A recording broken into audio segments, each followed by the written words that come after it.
Hey guys, I just wanted to show you how I set up like my swatches, my swatch cards, and my paint diary pages.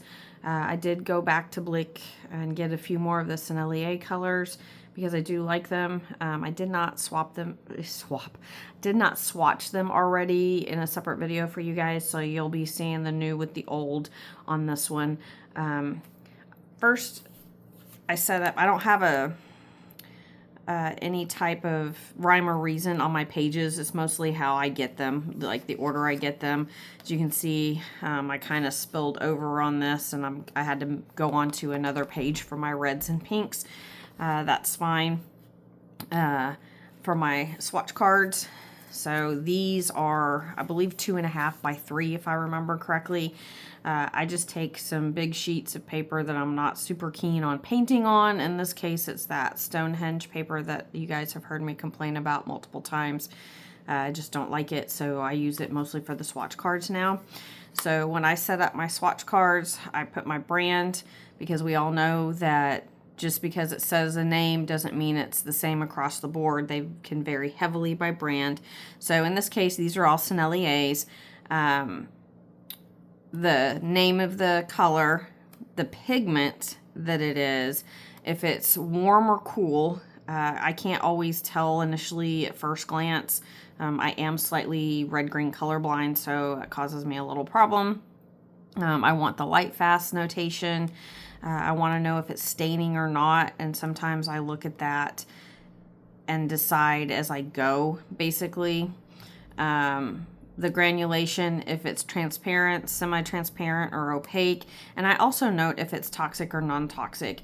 Most of you probably know that your cadmiums, your cobalts, your magnesiums, and anything that has copper in it is usually considered toxic. Most of that is, it's true, but it's not, unless you're inhaling a lot of it, you're probably going to be fine. If you don't know, the paints that are non-toxic will have this AP seal on it that certifies that it is non-toxic. If you have a paint that says hue on it, so if you have a cadmium red hue, then that is usually a mimic of the cadmium red. It's a dupe, and those are typically non-toxic, and they are made to get away from those toxic paints. So I like to note that. And then after I'm done, I guess I should have grabbed one of these before. So after I'm done and I've done my swatching and they have dried, I will do a salt test on them. And I like to note on mine what kind of salt reaction they have. And I call it traveling. I think most everybody calls it blooming. So when you touch the paint to the water, does it travel really far? Is it one of those paints that's going to push another paint out of the way? Is it going to, if you've got a lot of water on there, is that going to spread deeply? Those are the kinds of things I want to know on my swatch cards. So if I've got something else of note on there, I can note that as well. I have really terrible handwriting, so I apologize. I need to come up with a way to do this that isn't horrible because I hate my handwriting. So anyway, I usually try to do these in color groups. It just kind of makes it easier. So I try to do my swatch cards and my diaries in the same day, basically, at the same time, because then I'm just not back and forth with the paint. So I am going to start, let's see, we've got carmine, so that one's going to be over here. And then I'm going to swap these around a little bit. And I don't think, we'll see. I may not do all these on the painter's diary pages on camera. I may just have them off to the side. So I usually just come in, wet my swatch card down. I know some people like to do this. Oh, hold on. Let me get another brush. This one needs to be cleaned. It's got some blue in it. I can see it. Don't like that. So this one should be good. So I like to come in and just wet my card down. I don't get too froggy about it. I come over here and I wet my area down, make sure I've got the right paint, because that's happened before. And then in this case, the lid's got plenty in it, so I'm just going to come in from the lid and I touch it down. And so you can see this one blooms, but it's not crazy. So we're going to come in and pull it down. And I like to see a good gradient when I can get it. So sometimes it's a fine line on these, getting the gradient in there and getting stuff, and sometimes I have to repeat them because I have too much paint on there, and then I end up with like a swatch card that's like this one, where I don't get a gradient because I just had too much paint. So, and then I come through. I always have a little thing of salt, and I start putting a little bit of salt on there to see what kind of reaction. And on this one, you can see that we've already got a little bit of a reaction starting. So then I will set that aside so it can dry. And then depending on my mood, sometimes I drop a little salt on my painter's diary pages to see what happens. I also sometimes will use the painter's diary to mark them if they travel really well. If I'm not doing a lot of paints, then I can usually remember, but sometimes I don't remember, so I mark it. All right, got some water on that. There we go. Okay, so Carmine's done. I'm gonna set it aside. And then this is my Crimson Lake. So we're gonna come in again and just wet your card down. So Sennelier colors are really smooth. I like them. I haven't played with them a whole lot. I only have a handful. When I went back for the extras that I got, I was kind of doing it in mind of, you know, having a palette that I could work from with just those colors. You guys know that I don't like mixing a lot, so alright, so I like to touch it down, and it travels, but it's not a strong travel. So oh, there it goes. You see it? I never get tired of watching the paint bloom in the water. So and you can see it's already staining. You can watch it flow, so this one travels really, really well. And we're gonna just take that down. I'm gonna pop over here again and do my page. Sometimes doing this in 2 different locations helps. You don't, sometimes you go back and your paint's gotten a little too dry or something, and you get a little different result. Oop, I'm having trouble with that lid. There we go.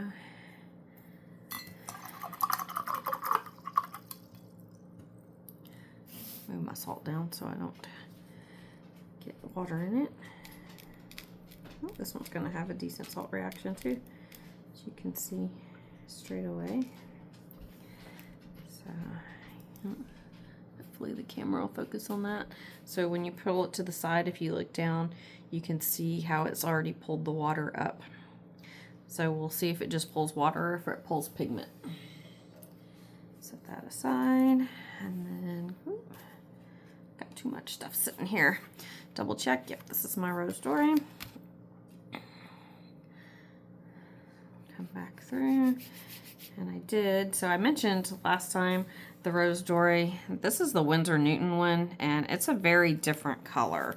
So I didn't double check off the top of my head to see if they're the same pigment, but it's just another example of how just because it says a name doesn't mean that it is the same color across the board.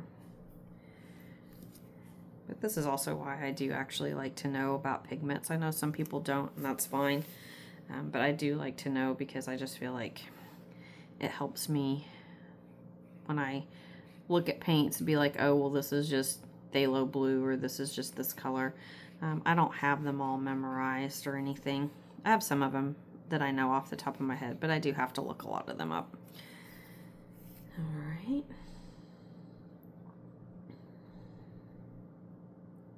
And I also kind of put a little dot when I do this on my swatch page because it also tells me if that's going to travel.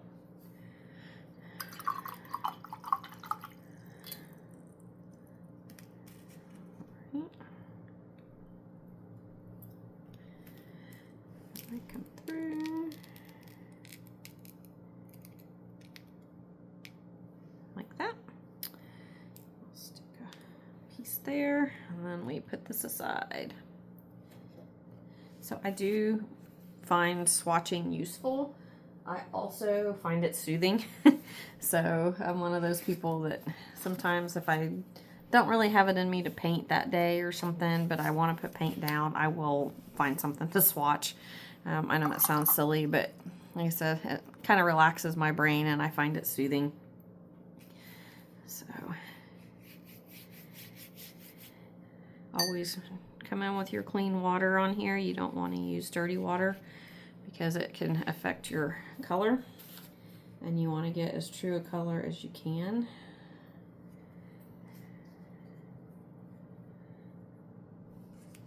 And if you have paints that need to be mixed up, you can do that with a toothpick or whatever. But, so I drop the dot and drop it. If it's a little more wet, then it does spread a little bit. It's not crazy though. So give it a second and see. Nope, not crazy. Come in a little thicker. Like that. And then I'm gonna come in over here, probably off screen, I can't tell right now. And then come over, do my little dot. When you know your pigment colors, then you also have a pretty good idea of things like salt reaction and staining and stuff like that across the board, which is useful. Like I said, phthalos stain really well. They have a very high tinting strength, and that if I have a color, even like a phthalo turquoise or something like that, it tells me a lot about how that color is going to react. That's kind of why I like to know them. All right. Nickel yellow.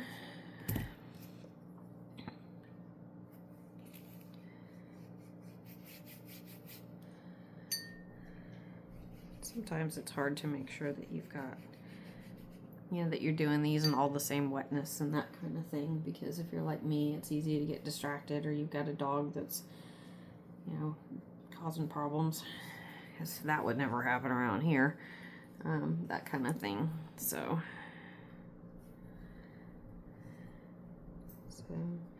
yeah, this one travels a little, but it's not bad. This is going to be a pretty low staining one. It's a really pretty creamy yellow though. I like it. I feel like the cooler yellows are always like low staining. I could be wrong, but that's what it seems like.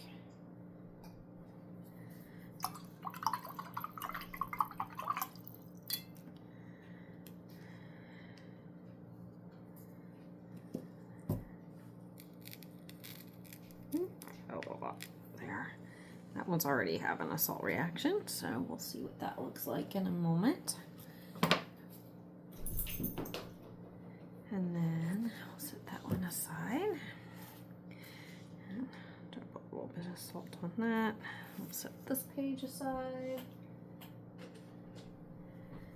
So, because I had enough of these, I ended up pulling them out of the book so I could set them aside and not have to just wait for them to dry, because I just wasn't in the mood for that.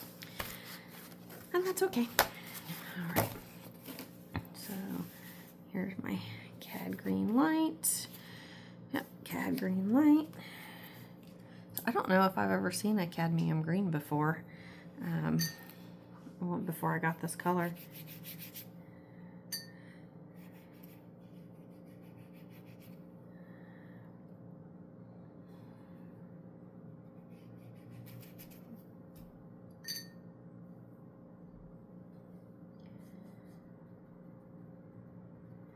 So this one's a little confusing because you'll see it has the AP on it, but if you look here, it also has a warning.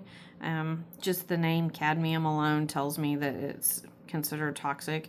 I can't remember the breakdown on how kind of that happens, but always check. Make sure you don't have any warnings. I had a friend I work with that she was pregnant, and she's a big painter, and she just wouldn't handle any of the cadmiums while she was pregnant for obvious reasons. All right, so that one travels pretty good.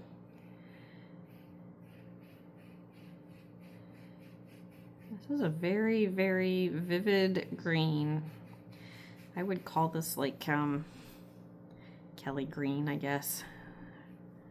I think Kelly green's probably a specific color, but that's what I think of when I think of Kelly green.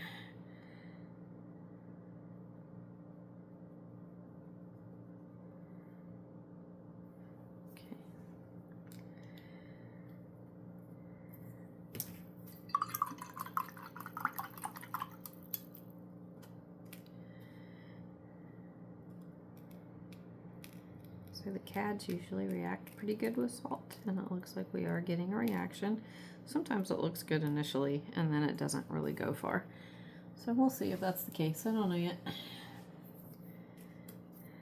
right, and then we're gonna set this one aside. Running out of places to put these things. Grab my aqua page.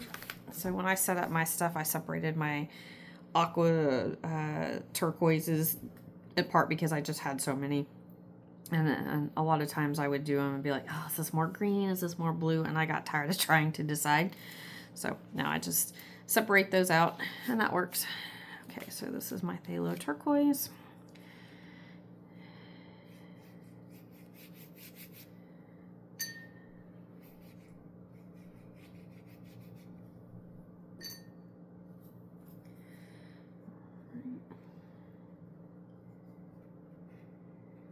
That. I expect this to travel pretty well because phthalo usually does. So tap, oh yeah. Like I said, I never get tired of watching that. I always find that fun. I call that painting porn. So you can see it really, really creeps. So this is gonna be a color that's gonna push other colors out of the way.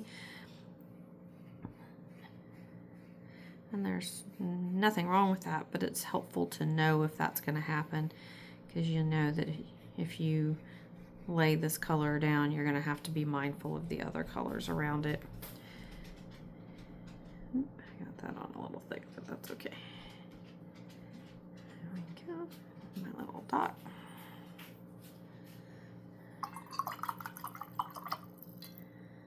Let's see if I can. I got it a little heavy on that. It'll be okay. This does not have to be perfect, guys. And these are just for your, it's just useful information, and knowing how your paint reacts can really affect how you lay it down and the colors you might choose for stuff like that.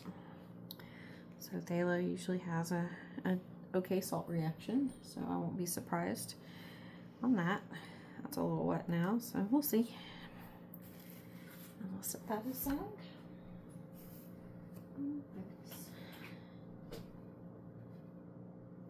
Okay. And then I have the Sennelier blue, which is actually just phthalo blue. So PB15 is always phthalo blue. If it's 15.6, I believe it's red shade. If it's 15.3, I believe it's green shade. If somebody else knows for sure, feel free to correct me, but I think that's right. So I expect this, when it hits water, to travel very well.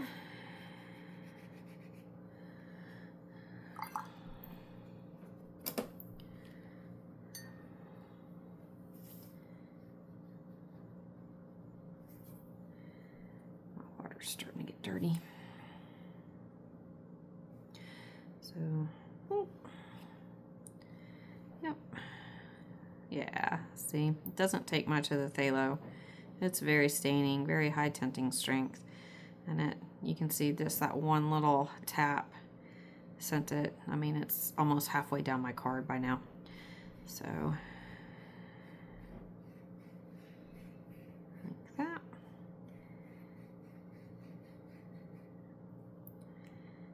Tap there.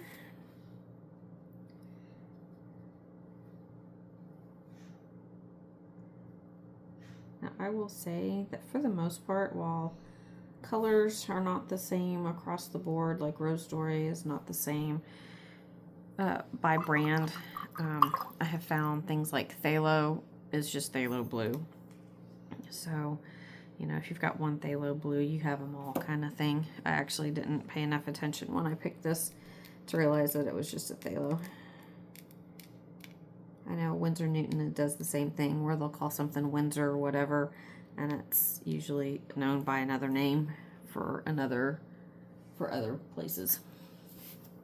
Okay. Ooh. I don't know if you guys can see. So you can see this one's already picking up the pigment and the water around it. So Phthalo usually has a pretty decent salt reaction. And then, let's see, I'm gonna save that for just a minute. And I ended up, because when I got these, I swatched that Perm Magenta, and I felt like it was a little on the violet side as opposed to magenta. So I ended up putting it in the purple section of my swatching. So double checking. This is a PV19. It's used in several colors actually. And here, if I remember correctly, this one travels pretty good.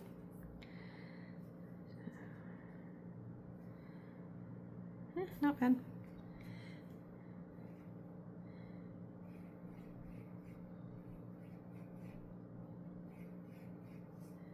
So you can see it's going down through the water.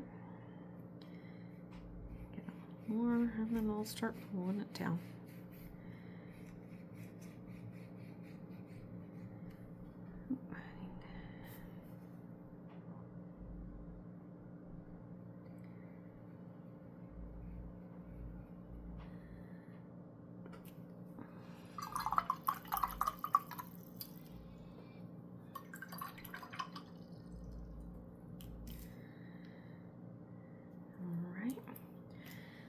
Salt.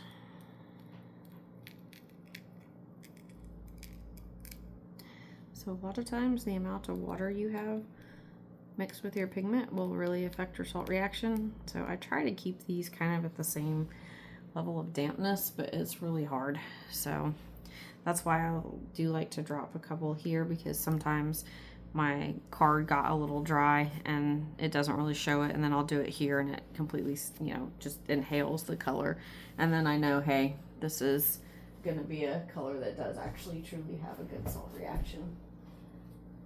So sometimes you just gotta, oop, I need that back. I got one more color to put on it. Oopsies. Okay.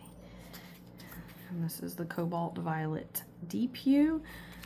And because normally your cobalts are going to be toxic, but it says hue on it, so it is the AP, and there's no other warning on it.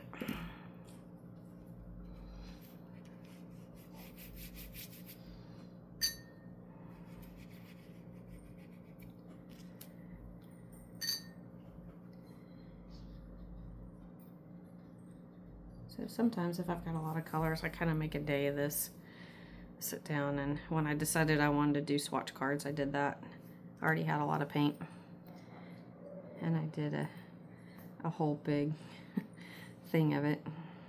So you do want to make sure your paints are mixed, because if they're not, then you may not get a true representation of the way that pigment reacts. So this one travels pretty good. You see it's coming through.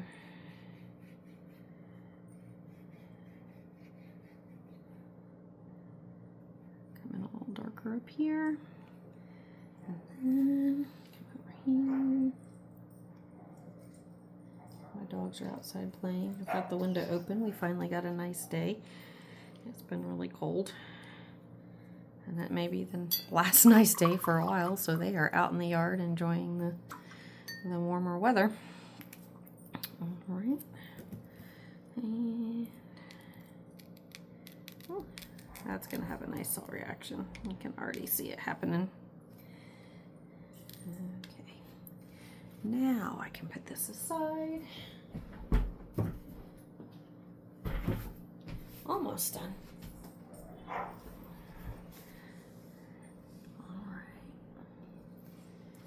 And then my blues have kind of reached the end, so I had to start another one for that. Make sure, yep, this is my Payne's Gray. So I did notice on this one that they have violet in this, and I'm pretty sure my other ones don't have violet in them. I'd have to double check to be 100% sure, but it stuck out when I was looking at the pigments on them.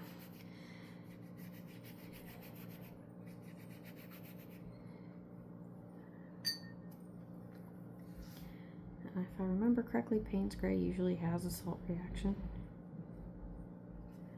There we go.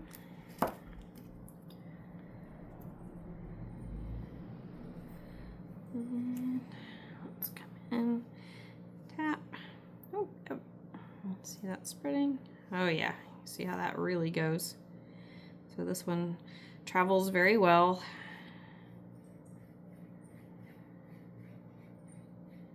Actually, really, Payne's Gray is one of my favorites. It's one of my go-tos. You can use it for so many things. I'm a big fan. I have a couple different ones.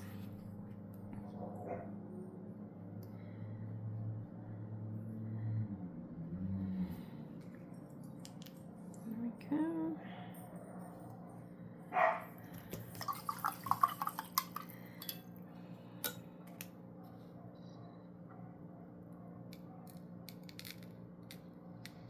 I find watching the salt reactions is fun too.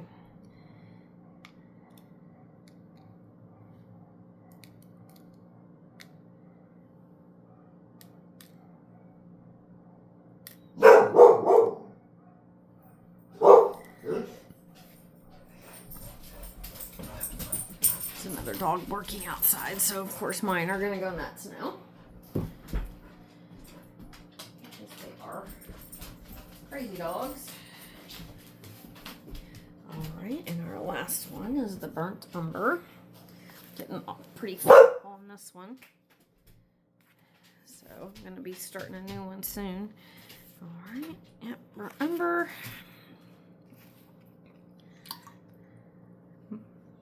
No, you don't need to be barking. Go play.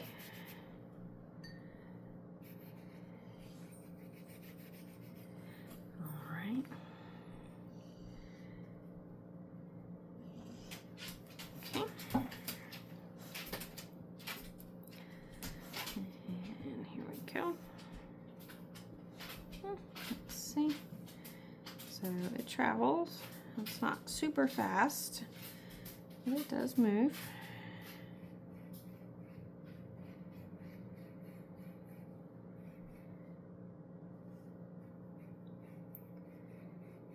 There we go. We're going to do this.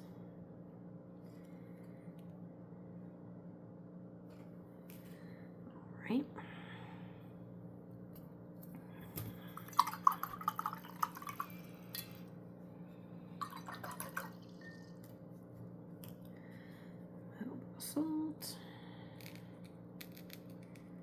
Salt can add some fun textures. I talked in another video about how I was trying to figure out if I could use it for a night sky.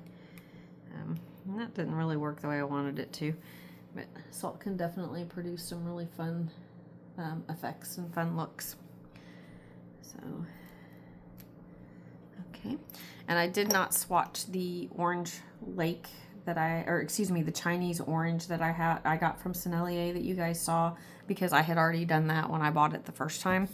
But so that's how I set up my swatching, how I set up my swatch cards. Once these are dry, I will brush off the salt and, you know, note the reaction on the back, and you know, if they're staying or if they travel, that kind of thing. So if we come back over here, it's not quite dry yet. So the salt areas take a little longer to dry. This is the Rose Doré, so you can see it's actually got a pretty good salt reaction. So if you had a flower maybe, or something else you wanted to add a little texture to. This kind of makes me think there was a starfish that I saw at the Atlanta Aquarium. You might be able to do a starfish with this and create a texture on it with the salt. So it's fun to watch these. Once they dry, you brush the salt off, and then I don't throw it away. I actually put the salt in here, and then I'll use it sometimes to sprinkle on stuff when I want it to just kind of deposit some color. Of course, depending on how much color it's got on it will depend how much you get on it, but sometimes it can give you some interesting effects. So I do that with the old salt and just keep it basically. So these will take a little while to dry. Like I said, the salt areas take longer to dry because it's pulling the water in and it stays damp longer. But once it's dry, you brush them off, and then I have a folio that I will show you guys at a later date that I put them in and organize them by color. So anyway, that's how I set up my swatch cards, how I do my painter's diary pages, and kind of what information I'm trying to get out of it when I do it. So I hope that was helpful. Let me know what you guys think. If you guys look for anything else when you do your swatch cards, what you find useful on those, because I'm always interested to hear that kind of thing. But anyway, go have a good day and go paint something, and I will see you the next time.